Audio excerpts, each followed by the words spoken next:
먼저 이 땅의 많은 사람들, 심지어는 하나님의 남은 무리조차도 시대를 분별하지 못한다는 성경 말씀으로 오늘 설교 말씀을 시작하고자 합니다. 우리가 함께 읽었습니다.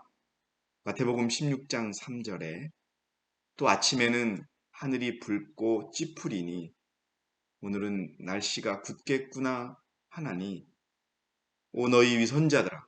예, 이렇게 이야기하는 자들을 위선자라고 성경은 이야기합니다. 우리가 비가 오면 뭐 어떻겠구나, 날씨를 보고 오늘은 비가 오겠구나, 뭐 허리가 아프니 비가 오겠구나, 뭐 이러는 분들이 어르신들 계시죠. 또 각자의 어떤 그 판단 기준이 있어서 날씨가 굳겠구나, 날씨가 맑겠구나 하겠죠. 이거를 무엇이라고 하느냐? 성경은 위선자들이라고 선언하고 있습니다. 그러면서 그 이유를 이렇게 말하고 있지요. 너희가 하늘의 현상은 분별할 줄 알면서도 시대의 표적들은 분별할 줄 모르느냐. 여러분, 노아는 하나님의 명령에 따라 방주를 짓고 있을 때 사람들은 그 방주를 지어야 하는 일에 동참하지 않고 최종적으로 방주에 들어가지 않았습니다. 그 시대의 가장 중요한 표적을 읽지 못하고 또 그 시대에 가장 필요한 일을 하지 못했던 것이지. 여러분들이 잘 아시다시피 우리가 지금 살아가고 있는 이 세상, 한국만을 좁혀봐도 온통 사람들의 마음은 거의 대부분 돈에 집중되어 있습니다. 그리고 나에 집중되어 있습니다. 비트코인이 하루에 얼마가 올랐느니 얼마 떨어졌느니가 그들의 주된 관심이고, 요즘에는 학교에 다니는 대학생들의 대부분이 주식을 합니다. 그러다 보니까 주식시장이 좌우되는 거에 엄청난 관심을 가지고 있고, 또 집값이 오르느냐 마르느냐 이거에 관심이 있는 거예요. 이것이 온통 이 사회를 지배하고 있습니다. 그러나 주님이 그 오시는 발자국 소리는 듣지 못하고 주님이 오신다는 그 표적은 읽지 못하고 있는 위선자가 되는 것이지. 예, 독선이 파편만하고 자기밖에 모르는 그런 극단적인 이기심, 또 오류의 종교에서 비롯된 수많은 하나님의 진리를 가리려는 그런 종교들의 사람들이 빠지고 그 종교들이 정치와 결합하고 있습니다. 또 사람들은 극단적으로 대립하고 있고 자기가 좋으냐 나쁘냐를 가지고서 자기 마음에 드느냐 안 하냐 이것만 가지고서 사람들은 극단적으로 대립하고 있는 사회. 솔직히 말씀드려서 이 땅에 수많은 그리스도인들이 있지만 주님의 재림을 고대하고 더 나아가서 주님의 재림에 관심이 있는 자들은 정말 극소수가 되어버린 지 오래인 것입니다. 주님께서는 제자들에게 주께서 오실 표적, 세상 끝의 표적에 대해서 말씀해 주셨습니다. 감람산 올리브산에 앉으셨을 때 제자들이 조용히 나와서 말씀드리기를 언제 이런 일이 있겠으며 주께서 오실 표적과 세상 끝에 표적이 어떤 것인지 우리에게 말씀하여 주소서. 이렇게 해서 마태복음 24장 3절은 시작이 되고 예수님의 설명은 계속 되게 됩니다. 그러나 제가 지금부터 여러분들에게 말씀드릴 것은 여러분들이 다 아시는 내용입니다. 다만 우리가 경각심을 가지고 지금부터라도 우리가 서서히, 제가 지난 수요 예배 때 시골 생활을 말씀드렸더니 뭐 급하게 벌써 뭐 어떻게 해야 되는 줄 막 그렇게 하시는 분이 있는데 그렇게 하지 마시고요. 이제 이 표적을 읽고 우리가 이 표적대로 우리의 마음과 몸을 움직이는 그 신앙을 하자는 차원에서 말씀을 드린다는 점 꼭 기억해 주시기 바랍니다. 불법이 성행한다. 뭐 이건 이미 이루어졌어요, 여러분. 여러분, 이 땅에 이유, 정말 사람을 죽일 이유 아닌 이유로 사람을 죽이는 일이 얼마나 많아졌습니까? 자기를 조금 기분 나쁘게 했다고, 자기의 발을 밟았는데 사과하지 않았다고 그냥 사람을 죽이고 빼앗고, 이렇게 여러분 불법이 성행하고 있습니다. 하나님이 정하신 그 부부의 사랑의 원칙까지 깨는 불륜, 성추행, 성폭행, 이런 모든 불법들이 성행하고 있습니다. 그러다 보니 자연히 사람의 사랑이 식어지고 있습니다. 여러분, 그래도 우리 사람들에게는, 특히 한국 사회에는 동정심이라는 것이 있었고, 불쌍하고 힘든 사람을 배려하는 정신이 있었어요. 약한 자에게는 조금 더 도움을 줘야 된다. 그러나 여러분, 어찌된 일인지 우리 사회도 이제는 자기밖에 모르는, 자기의 이익이 우선이라고 하는 사회로 바뀌어져인 지 오래되었다는 것을 제가 최근에서야 깨닫습니다. 심지어는 남성이 여성에게 어떤 배려해 주는 것조차도, 그것도 이제는 주지 않고 남자 여자가 똑같이 겨뤄야 된다는 이런 정말 싸구려 정신을 가지고 살아가는 우리 젊은이들이 있습니다. 제가 잘못 말하는 건지는 모르겠지만 그런 배려심마저 없어지는 거예요. 물론 세상이 그렇게 만들었겠지만은요. 뭐 살인의 범죄 기록, 강도, 또 성범죄는 매일 뉴스거리도 아닙니다. 당연히 일어나야 되는 일로 그렇게 돼버렸습니다. 그래서 1907년 서신에는 이렇게 나와 있습니다. 살인과 강도, 철도 사고들과 강력 범죄들에 관하여 우리가 듣고 있는 끔찍한 소식들은 만물의 마지막이 가까웠음을 말해준다. 예, 끝이 왔다는 거예요. 여러분, 저는 일관되게 지난 2년 동안 코로나가 시작된 이후에 여러분에게 두 가지 주제를 설교드렸습니다. 하나는 준비하자, 하나는 회개하자. 불법이 성행하고 있는 걸 우리가 압니다. 수많은 사기꾼들이 있습니다. 이유 없이 죽입니다. 기분 나쁘게, 기분 나쁘다고 죽이는 세상입니다. 여러분, 끝이 왔음을 기억해야 합니다. 중요한 것은 끝이 왔다는 걸 우리가 인정하면 끝이 왔다는 상황에 합당하게 우리가 움직여야 합니다. 왔어? 그래, 그냥 온 거야. 뭐 나하고 무슨 상관이야? 그러면 그것은 아무런 의미가 없습니다. 지금 우리는 그리스도의 재림을 위하여 준비할 필요가 있다라고 선지자는 권면합니다. 전쟁과 전쟁의 소문, 또 너희는 전쟁과 전쟁의 소문을 들을 것이다. 우크라이나에서 전쟁이 지금도 하고 있죠. 오늘도 하고 있습니다. 자, 가깝게는 비록 한 나라에서 이루어지만 미얀마에서는 정부군과 시민군이 싸우고 있는 전쟁이 이루어졌고요. 아프가니스탄에서는 전쟁은 끝나가고 있지만 여전히 10몇 년 동안의 전쟁은 비록되고 있고, 지금 이 지구상에서는 오늘도 지금 우리가 예배드리는 이 시간에서도 전 세계의 수많은 싸움터에서는 서로 죽이고 죽이는 싸움과 전쟁이 일어나고 있습니다. 다 이루어졌습니다. 폭풍우가 다가오고 있다. 그러므로 우리는 하나님께 회개하고 우리 주 그리스도를 믿음으로 말미암아 그 광포를 대항할 준비를 하지 않으면 안 된다.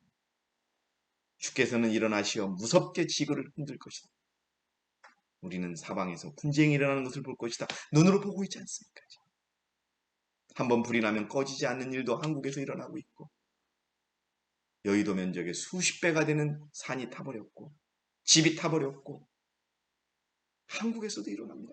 미국에서만 일어나는 일이 아니에요. 수천 척의 배가 깊은 바닷속으로 침몰할 것이다. 선지자가 예언해 본 것이죠. 일어났습니다. 군함이 물속에 빠지고 수백만의 사람이 희생될 것이다. 또 뜻하지 않은 화재가 발생할 것이며 어떠한 인간의 노력으로도 이 불을 끄지 못할 것이다. 여러분 한번 보십시오. 불이 일어났을 때 산불조차도 쉽게 잡을 수가 없어요. 하나님이 비를 내려서 끄기 전에는 사람의 능력으로 끌 수가 없었습니다. 이번 산불도. 인간의 노력으로는 끌 수가 없는 거예요. 지상의 궁전들은 사나운 불길에 휩싸이게 될 것이다. 철도 사고가 빈번하게 일어날 것이다. 혼란과 충돌과 일각의 예고도 없는 사망이 주요 교통로에서 발생할 것이다. 일어났고 있고 우리가 보았고 앞으로도 볼 것입니다. 마귀와 적그리스도의 미혹. 이건 우리가 직접 보고 있습니다. 자신이 한국 이 땅에 자신이 예수님이라고 하는 사람이 150명, 또 자칭 하나님이라는 사람이 100명이 넘습니다. 그런데 중요하고 문제가 되는 것은 그들을 따르는 자들이 있다는 것입니다. 그래서 조심해야 합니다. 택한 받은 자들도 미혹하려고 사단은 나서고 있습니다. 거짓 그리스도들과 거짓 선지자들이 일어나서 한국이 아마 제일 많을 겁니다. 그렇게 해서 그리스도교라고 하는 이름으로 사람에게 다가와서 미혹해서 우리의 영혼을 갉아먹고 하나님의 길에서 떠나고 배도하게 만드는 일들이 이 땅에서 있었고 우리와 함께 했던 자들에 의해서도 일어나고 있는 것입니다. 이기별 72페이지에 나는 많은 사람들이 하나님께로부터 특별한 가르침을 받았노라고 주장하면서 지금 그림으로 보여주는 분도 자기가 하나님이라는 분이 주장하면서 다른 사람들을 지도하려고 하며 그릇된 견해를 가지고 하나님께서 결코 저들에게 맡기신 일이 없는 사업에 착수하려고 할 것에 대해서 보았다. 그러한 일들의 결과로서 혼란이 이를 것이다. 모든 사람들은 각자 개인적으로 하나님의 섭리를 이해하기 위하여 가장 큰 열심을 내어 하나님께 간구해요. 또 한 가지 표적은 뭐냐? 기근, 역병, 지진. 지난주에 말씀드렸지. 기근과 역병과 지진이 여러 곳에 있을 것이다. 이상합니다. 여러분 얼마 전에 바로 며칠 전에 일본 후쿠시마 앞바다에서 7.3의 강진이 나왔어요. 7.3이면은 한국 같은 곳에 일어나면 많은 사람들이 죽고 많은 건물이 무너지는 그런 강도입니다. 그리고 여러분 보시다시피 이제 한국에도 몇십만 명의 코로나 확진자들이 나오고 있어요. 뭐 예를 들 필요도 없이 이제 우리는 이 표적들이 다 이루어졌음을 알고 있습니다. 화재와 홍수 또 폭설 이런 것들이 수도 없이 이루어지고 있습니다. 열대지방에 눈이 오고 또 추운 지방에 폭염이 내리는 일도 많아지고 있습니다. 또 하늘의 권능도 알려가고 있습니다. 지구의 생태계가 파괴되고 있습니다. 역병은 여러분 엄청나게 퍼지고 있습니다. 이 코로나가 여러분 끝나면 끝이 아닙니다. 더 강력한 역병이 나올 것입니다. 3기별 391페이지에 하나님께서는 생명과 영양의 근원의 하나인 공기를 독소로 오염시키는 어둠의 세력을 제어하지 않으신다. 막지 않으신다는 거예요. 대기 오염은 식물을 해칠 뿐만 아니라 인체에도 질병을 유발시킨다. 이것들은 하나님의 진노의 대접에서 땅 위에 뿌려주고 있는 들은 방울들의 결과이며 가로 열고 하나님께서 허락하시거나 막지 않으시는 것들에 대해서는 하나님이 책임을 지신다. 이것은 장차 임할 무서운 재난의 희미한 예표에 불과하다. 이 코로나19는 앞으로 이 땅 지구에 발생할 무서운 재난의 희미한 예표에 불과한 것입니다. 그런데 여러분 생각해 보십시오. 그 보이지도 않은 작은 바이러스 때문에 이 땅에 수백만 명이 죽어갔고 수억 명이 고통당했고 오늘도 한국 땅에서도 하루에 400명 이상 목숨을 달리하고 있습니다. 어떤 표적을 우리가 더 구해야 합니까? 어떤 말씀을 하나님께 드려서 우리 보고도 기다려달라고 할 수 있겠습니까? 죄의 결과가 나타나고 그래서 하나님은 벌을 주시려고 오실 것입니다. 이 말씀을 듣고 이 방송을 듣는 자들이 저 사람이 지금 종말론을 주장한다고 심판론을 주장한다고 해도 그 비난을 받을 수밖에 없어요. 이제 예수님은 다시 오실 것입니다. 이사야서 24장 4절에서 5절에 땅이 애통하고 쇠잔하며 세계가 쇠약하고 쇠잔하며 땅의 거만한 백성이 쇠약하도다. 땅이 또한 그 거민들 아래서 더럽혀지려 이는 그들이 율법을 범하였고 율례를 바꿨으며 영원한 언약을 어겼습니다. 이 땅에 발생하는 모든 재난들이 바로 율법을 범하고 율례를 바꾸고 영원한 언약을 어긴 결과인 것입니다. 또 같은 이사야서 26장 21절에는 보라 이는 주가 땅의 거민들을 그들의 죄악으로 인해 벌하시려고 그의 처소에서 나오심이니 주님은 이 땅에 의로운 자는 의롭게 하고 불의한 자는 불의하게 하기 위해서 오실 것입니다. 성령이 거두어지고 있다는 말씀을 우리가 쉽게 찾을 수가 있습니다. 나는 하나님의 영이 지구로부터 거두어지고 있는 것을 봅니다.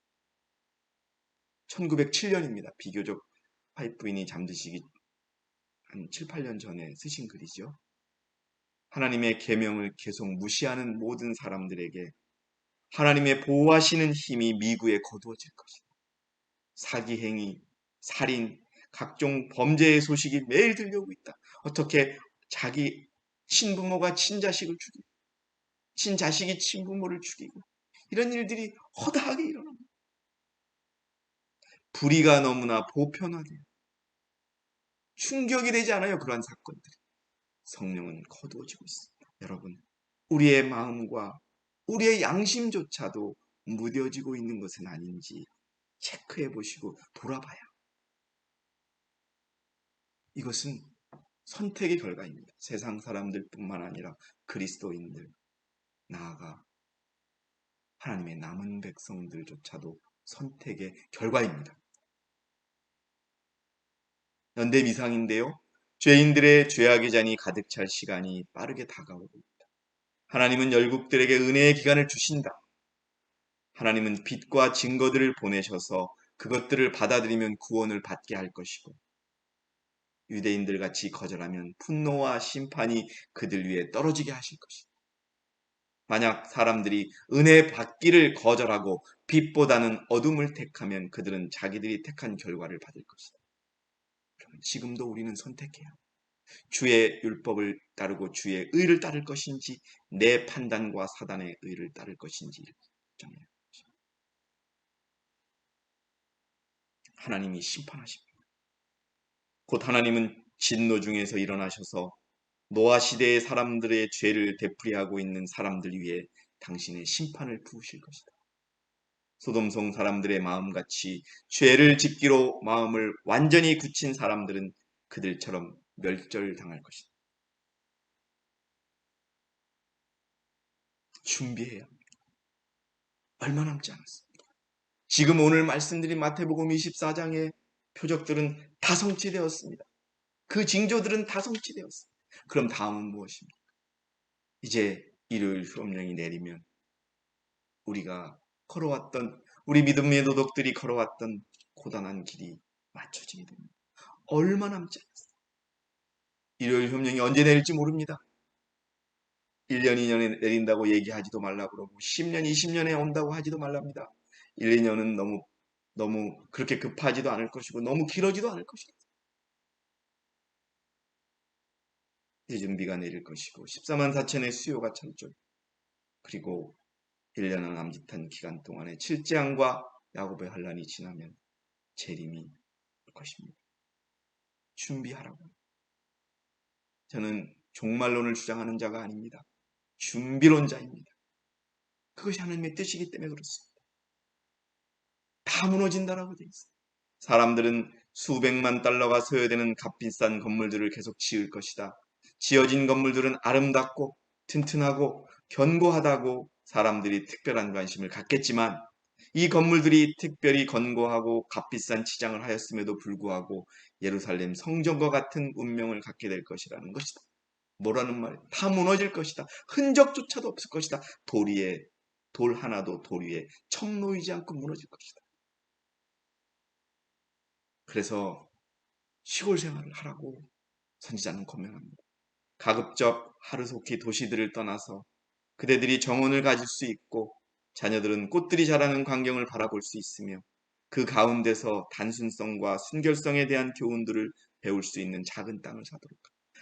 저는 우리의 요양원 사업과 시골 생활에 있어서도 가장 중요한 것은 우리의 이기심을 내려놓아야 합니다. 우리가 큰 요양원을 세워서 하나님의 사업을 할 것이라고 하는 것, 이건 우리 교회에서는 쉽지 않은 일입니다. 우리 교회가 가지고 있는 원칙대로 우리는 우리의 요양원 사업을 할 수밖에 없을 것입니다. 그리고 그 전 단계가 바로 시골 생활일 것입니다. 다만 제가 오늘 이러한 설교 말씀을 전해드린다고 해서 오늘 당장 집 팔고 이렇게 하지 말라는 겁니다. 여러분, 먼저 마음을 내려놓으셔야 합니다. 이제 내가 이 주님의 오심을 받아들이고 내가 돈 버는 것과 내가 어떤 일들에 대한 마음을 조금씩 더 내려놓고 세상에 대한 집착을 더 내려놓고 그리고 주님의 뜻이 무엇인가를 생각해 보며 아 그래 내가 가진 얼마 되지 않은 돈이지만 이걸 통해서도 내가 시골에 갈 수 있는 것을 좀 알아봐야겠다. 이런 마음을 가지고서 여러분 실행하시라는 것. 우리는 하나님의 계명을 지키는 백성으로서 도시를 떠나야 합니다. 우리는 에녹이 한 것처럼 도시 안에서는 일하되 우리는 분명히 도시에서 일을 해야 합니다. 선지자는 기관을 도시 밖에 세우라고 합니다. 그러나 살아서는 안 된다라고 이야기합니다. 다시 한번 말씀드립니다. 그렇다고 해서 강장육 때문에 오늘 당장 내가 포기하고 그러는 게 아니에요. 여러분 늦지 않았습니다. 우리가 여러분 이렇게 살다가 일요일 휴업령이 갑자기 내리고 전쟁이 나버리면 우리가 갖고 있는 몇 푼조차도 묶여버리고 사단의 것이 돼버리는 것. 우리가 가지고 있는 얼마 안 되는 돈이라도 여러분 기도하시면서 여러분들이 주님을 맞이하면서 내가 거쳐야 될 곳을 기도로서 정하시고 준비하시라는 겁니다. 도시는 무너질 것입니다. 끝은 가깝다. 모든 도시들은 도처에 뒤집어 엎어질 것이다. 모든 도시에 혼란이 있게 될 것이다. 1902년도 원고철 1권 248페이지입니다. 그 다음에 복음전도 1910년에 쓰여진 글인데요. 29에 나오는 큰 도시들이 완전히 폐허가 될 때가 가까워요. 그런데 사람들은요. 특별히 세상 사람들은 그 부동산에만 모든 것을 걸고 있어요. 여러분 자기가 살고 있는 집이 수십억 원에도 무슨 상관이 있어요. 팔지도 못해요. 팔면 세금으로 다 내야 되고 또 그 돈을 팔으면 그 근처에선 살지도 못해요. 그런데 사람들은 그것에 올인합니다. 그것이 전부가 되어버렸어요. 여러분 우리는 마음을 내려놓읍시다. 내가 가지고 있는 재산, 내가 하고 있는 사업 조금 손해를 보더라도 이제 접고 주님을 준비할 수 있는 곳으로 가서 조금 벌면서 조금 우리가 쓰고 주님의 오심을 준비하는 그런 마음을 우리가 가져야 한다는 것입니다. 재림이 왜 늦어지느냐? 교회 증언 이건 194페이지에 이런 말씀입니다. 어둡고 긴 밤은 괴롭지만 아침은 자비로 더디오. 예수님이 늦게 오시는 이유는 단 한 가지예요, 여러분. 왜냐하면 그리스도께서 지금 오시면 너무도 많은 사람들이 준비되지 않은 채로 발견될 것이기 때문입니다. 그럼 어떻게 돼요? 준비되지 않으면 그때 주님은 사랑의 주님이 아닙니다. 심판의 주님. 냉정한 주님입니다. 여러분 준비합시다. 다 말씀드렸죠. 우리가 주님이 우리를 사랑하심으로 내가 나와 관련된 모든 부분에 있어서 세상에 거실 것을 주실 것이므로 감사하실 거고 나는 주님이 제시하신 율법과 말씀을 지키며 살겠노라는 그 다짐과 실제 실천이 준비인 것입니다. 준비해야 합니다. 하나님께서는 당신의 백성이 임박한 위기를 위하여 준비하시기를 갈망합니다. 준비되었거나 안 되었건 간에 그들은 모두 위기를 당할 수밖에 없다. 이제 시간이 오면 준비된 자에게는 그것은 축복의 시간이 될 것이고 준비되지 않은 자에게는 저주의 시간이요 심판의 시간이 될 것입니다. 그러므로 그들의 생애를 하나님의 표준에 일치하게 잔들만이 그 시험과 시련의 때에 굳게 설 것이다. 이거밖에는 없습니다. 예? 여러분 이건 각자가 압니다. 조그만한 시련과 어려움 속에 흔들리는 믿음으로서는 견뎌낼 수가 없습니다. 우리는 그리스도의 믿음이 우리의 표준입니다. 양심의 문제를 강제하기 위하여 세상 통치자들이 종교교회 목사들과 연합할 때 참으로 누가 하나님을 두려워하고 섬기는지 나타날 것이다. 우리는 눈으로 보고 있습니다. 그리스도의 원칙보다 자기의 이익을 택하는 많은 그리스도인들이 지금 우리의 눈앞에 있다는 것을 여러분 보셔야 합니다. 여러분 먼저 마음의 준비를 하시기 바랍니다. 조금씩 이제 내려놓으라는 겁니다. 내가 이 세상에서 얽혀있는 돈벌이, 내가 뭘 하고자 하는 것, 우리 자녀들에 대한 그 자녀들에 대한 소망은 포기하지 마십시오. 자녀들에게 최선을 다하라고 하십시오. 그러나 주님이 올 때는 과감하게 그것에서 돌아서서 주님의 길을 따르라고 여러분 가르쳐야 합니다. 어떡하겠어요, 여러분? 그게 그 자녀를 위해서 가장 좋은 일인데요. 야, 네 멋대로 살아라. 그래, 네가 원하는 대로 살아라. 그러다 죽어라라고 할 수는 없지 않겠습니까? 조금씩 내려놓으며 우리 시골 생활을 준비합시다. 또 기도하고 말씀을 보며 준비합시다. 그리고 우리의 마음속에 주님의 재림을 잊지 않는 그런 마음, 그리고 주의 의의 율법에 주의 의의 기준은 율법임을 잊지 않는 마음, 이것이 준비입니다. 오늘 당장 전화 걸어서 어디 땅이 있느냐 없느냐 알아보는 것이 준비가 아닙니다. 여러분, 우리의 마음에 분명한 결단과 준비가 있으면 주님께서 준비하신 것을 알려주실 것입니다. 마지막이 임박했습니다. 여러분, 무서운 말씀이지요. 1886년의 말씀이지만 지금 하나님의 사업과 일에 부주의하고 게으른 사람들에게 하나님께서 밤낮 쉼을 주시지 말기를 나는 바란다. 선지자가요, 지금 하나님의 사업 위해서 일하지 않는 자들, 하나님의 말씀대로 살지 않는 자들에게는 쉼을 주지 말라는 거예요. 마지막이 임박했다. 준비하라는 겁니다.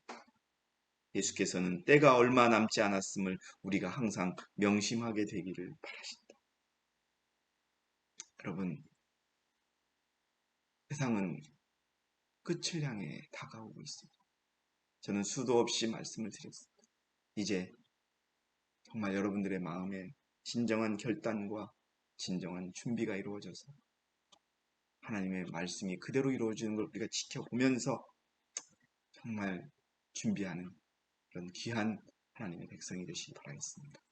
이상으로 오늘 제가 준비한 모든 말씀을 마치겠습니다. 여러분, 좋아요, 구독, 설정 눌러주시기 바랍니다. 예, 여러분 감사합니다.